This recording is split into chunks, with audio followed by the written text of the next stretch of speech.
ശബരിമല സന്നിധാനത്തെ കൊപ്ര കളത്തിലുണ്ടായ തീപിടുത്തം പരിഭ്രാന്തി പടർത്തി.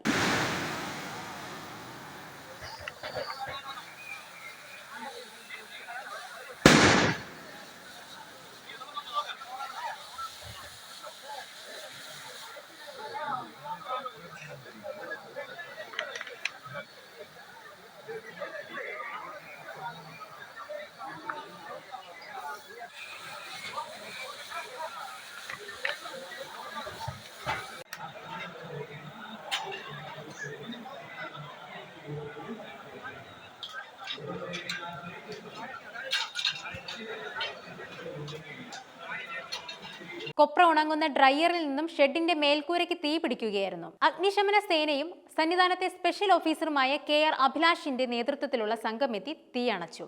സംഭവം അറിഞ്ഞ് Sabarimala ADM Arun S Nair, police special officer B Krishnakumar എന്നിവർ സ്ഥലം സന്ദർശിച്ചു. അളവിൽ കൂടുതൽ കൊപ്ര സൂക്ഷിക്കരുതെന്ന് ADM കരാറുകാർക്ക് നിർദ്ദേശം നൽകി.